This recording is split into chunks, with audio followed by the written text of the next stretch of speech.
Alright, what's going on everybody? Welcome back to another video here on the channel, and today we're going to be talking about China once again, because I made a video like, I don't know, a week or two ago at this point talking about a situation that was unfolding in China that was basically putting a pretty massive strain on the country, and it appears that there have been some changes to the situation, right? They have actually done away with some of the COVID policies that they had in place, and now things are actually looking like they're about to get much worse for China as everything appears right now. Every indicator right now is basically sounding the alarms because the country, it seems like to me at least, has been kind of delaying the inevitable for about 2 going on 3 years now. With the entire COVID pandemic, they've, for the most part in this entire time that this has been a thing, have been involved in what's called a zero COVID policy. And this has just completely taken their country over. I mean, if you didn't know, China's government, the CCP or the Chinese Communist Party, they have a pretty wide amount of power in the country, and they use it to their advantage for sure. I mean, China is definitely a very repressive and restrictive place to live, and their zero COVID policy is one of those things that actually really shows that. They had videos leaking out of the country where authorities were welding the doors at apartment complexes shut so people couldn't leave their homes, people being thrown into the back of vans for protesting and just kind of disappearing. It's been pretty insane in China for the last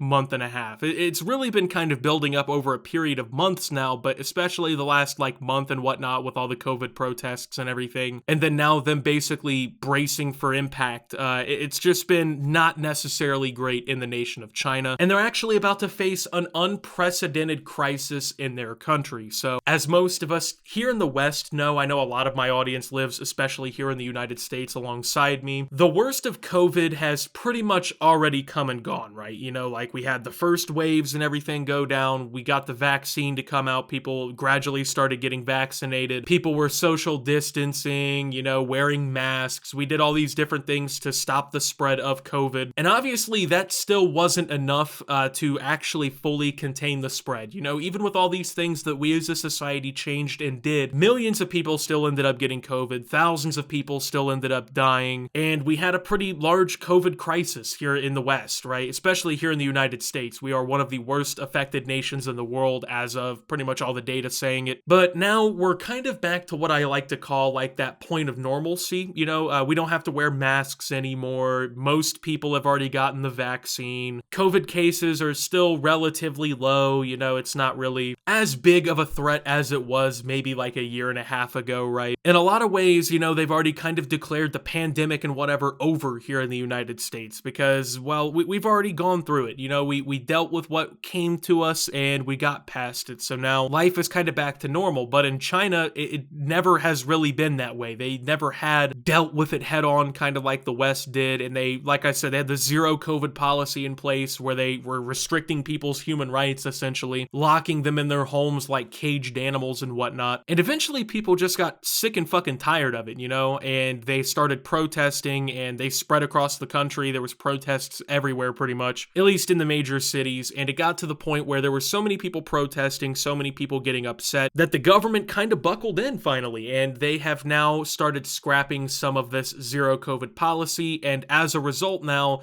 the country is bracing for the worst because it looks like they're about to get absolutely slammed by COVID. China is bracing for an unprecedented wave of COVID-19 cases as it dismantles large parts of its repressive zero COVID policy, with a leading expert warning Omicron variants were, quote, spreading rapidly and signs of an outbreak rattling the country's capital. Changes continued Monday as authorities announced a deactivation of the, quote, mobile itinerary card health tracking function planned for the following day. The system, which is separate from the health code scanning system still required in a reduced number of places in China, had used people's cell phone data to track their travel history in the past 14 days in an attempt to identify those who have been to a city with zones designated, quote, high risk by authorities. So before we even go any further, I feel like most of you already kind of see the problem here, right? The government was basically breaking into people's data, like their cell phone data and whatnot, tracking their travel history and just kind of like tracking them and being basically like, this is just insane, right? Like, I don't know. I just like when you think about it, right? And like here in the United States, I feel like, we have the NSA and shit. They already look through your phone records and everything. It's not like this is just something that would never happen here in the United States, but the zero COVID policies in China and the things that they had people actually doing are literally fucking insane. Not only was it insane, it was completely ineffective. I mean, just like late last month, so like a couple weeks ago, the US was reporting like 7,000 new COVID cases a day, and China was reporting like 40,000 new COVID cases a day. So it hasn't necessarily been the most effective, and it's not like there was ever zero COVID in China to really begin with. I mean, even throughout all these years, there were still minor outbreaks and still,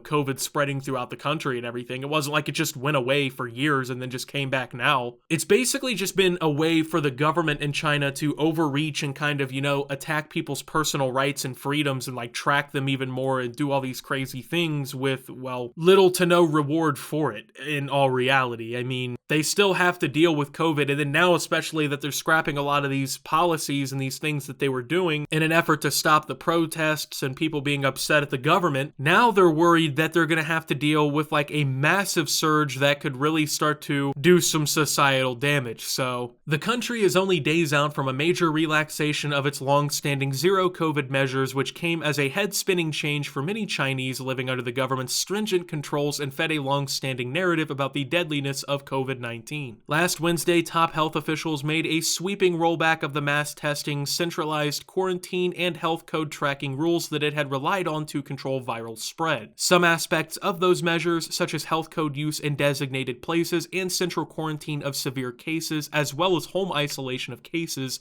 remain. Outside experts have warned that China may be underprepared to handle the expected surge of cases after the surprise move to lift its measures in the wake of nationwide protests against the policy, growing case numbers, and rising economic costs. While Omicron may cause relatively milder disease compared to earlier variants, even a small number of serious cases could have a significant impact on the health system in a country of 1.4 billion people.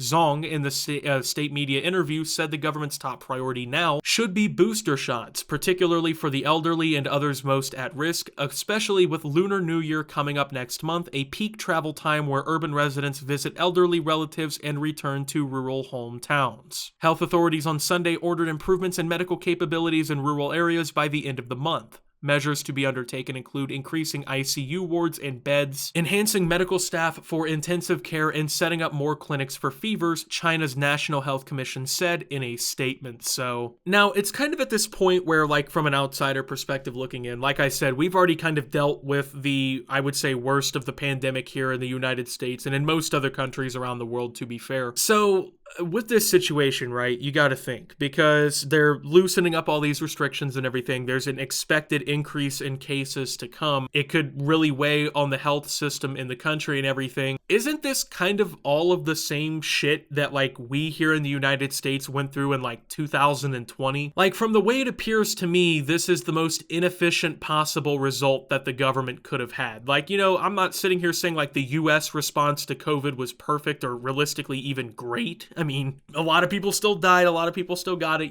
We did actually have Operation Warp Speed and whatnot that helped progress the vaccines and scientific research around COVID-19 that helped us address the pandemic way earlier than we probably would have been able to. But we still didn't do perfect with it. But when you look at it, like, it just kind of appears to me that the Chinese kind of kicked the bucket, a little bit. Like they kicked the ball down the road to pick it up another day. Like, this is something realistically they could have done in like 2020, 2021 with the rest of the world, and they could pretty much be over it by now. But instead of that, they've kind of delayed the inevitable in a way, right? They went through all these zero COVID policies that really didn't work, more or less pissed off the population to the point that they had nationwide protests in a country where protesting against the government is a big no-no. And then now it sounds pretty much identical to what we've already been through here in like the West, right? And instead for China, this might be something that could get dragged out for another year into like 2023, maybe even early 2024, right? When in all reality, they could have dealt with this way better, way earlier, and it just would have had a better outcome for them, I feel like. I mean, yeah, maybe the variants that they're going to be dealing with in their massive surges, right, are way milder than the ones that we dealt with, but but now, I mean, life for them hasn't been normal pretty much really ever. I mean, in comparison to like here in the West, but for them, like life hasn't been normal for almost 3 years now, right? And they're just now getting into the worst of the entire situation. Like, I would imagine that that's not going to really make Chinese citizens any happier than they already are, right? Like, they're not going to be like, oh shit, this was the right move. So it's a pretty worrying situation for China, you know, like they're who knows if their health system's going to hold up. I mean, you got to think the health system here in the United States and in other Western nations was extremely strained during COVID. And we only have like 332 million people here in the United States. They have 1.4 billion in China. They are damn near 5 times the size of our country in terms of population. Just imagine what that's going to do on their healthcare system, even if it is larger, even if it is meant to handle more people. I can't imagine that there's a single healthcare system on the planet that can handle a pandemic in a country of 1.4 billion people that could be rapidly spreading across the entire country, right? Like I just don't see that working out very well. So we're gonna kind of have to wait and see how this all plays out in China, whether or not the government can really get everything under control. Honestly, my prediction is they're not gonna be able to. I just don't see any logical or viable way that they're gonna be able to stop this spread of this virus at this point. And I don't know, I guess the real moral of the story is, how do you like your band-aid peeled off, right? I mean, I feel like the West, we kind of peeled our band-aid off fast so it didn't hurt as much, right? And sure, it kind of sucked we had to pull it off fast and deal with what we did. But now going into 2023, you know, I don't have to wear a mask. I don't have to be told to get a vaccine. I don't have to, you know, 6 feet away from people in public. That shit's done. Like, we're back to normal life pretty much, you know? You can go, I can go to a sporting event with no problem, right? But in China, they're just now getting started, and their lives haven't even been normal to begin with. So with that being said, thank you guys for watching. If you did enjoy, make sure to leave a like. Subscribe if you're brand new around here on the channel. Follow me over on Twitter and Twitch at @subtooptimus. Make sure to check out Shoptimus down below. Thank you to my Watch Optimus subscribers. Your support helps the channel tremendously. And until my next video, guys, this is Optimus, well, talking about China's upcoming crisis and signing out.